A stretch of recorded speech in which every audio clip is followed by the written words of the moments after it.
I started painting in 2012. I always looked at street art in Rio de Janeiro, Brazil, where I'm from. And I was always like dragged into it, but I didn't really know anybody that did it. So in 2012, I met a group of girls that painted, and then we started painting together, and that's basically how it started. So I'm Justin. I'm from Brooklyn, New York. Growing up in New York, it's very easy to find graffiti everywhere, and for me, it was a way to travel and to leave my neighborhood.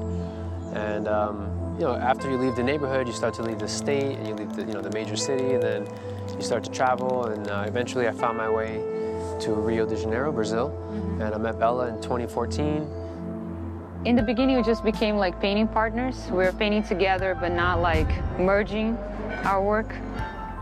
We wanted to come up with something that was easily recognizable, like when people see it right away, they think of us or of our work, but at the same time, they represented balance.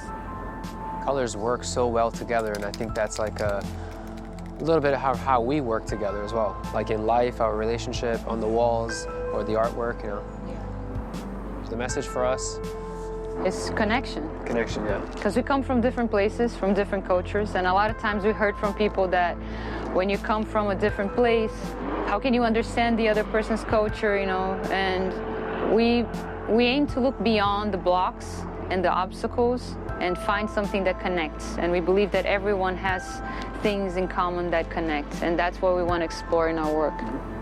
Like painting the streets, we have such a big platform, we can reach so many more people.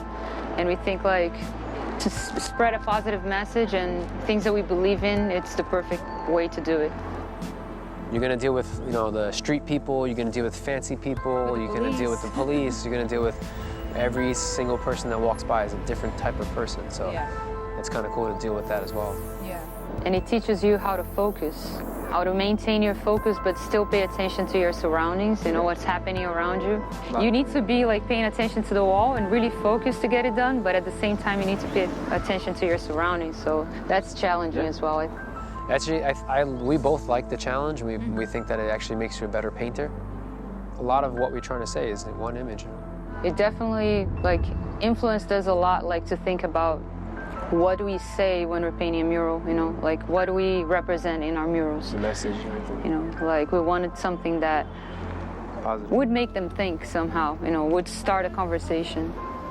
Get people that hate it or people that love it, and people don't hold back in the streets. They tell you exactly what they're feeling on the spot. So, and it changes everywhere we go. There's always different responses. That's the beauty of painting in the streets as well. It belongs to the streets, so the next day, it could either be destroyed, it could be painted over by the city hall, or someone can tag it, and I think that it kind of like, it teaches you to let go, like to let go of everything. You know, you're giving something to the streets, like almost like you're donating something to the streets, and it just becomes part of the streets, you know? I think it teaches you to be present as well. Like the only moment you kind of somehow own it is when you're making it. And the moment you leave the wall, that's it. Then you need to detach from it. Because it's gonna get dusty, it's gonna get faded, it might get damaged, someone might, like I said, someone might tag it. So you'll never see it, you know, that way again.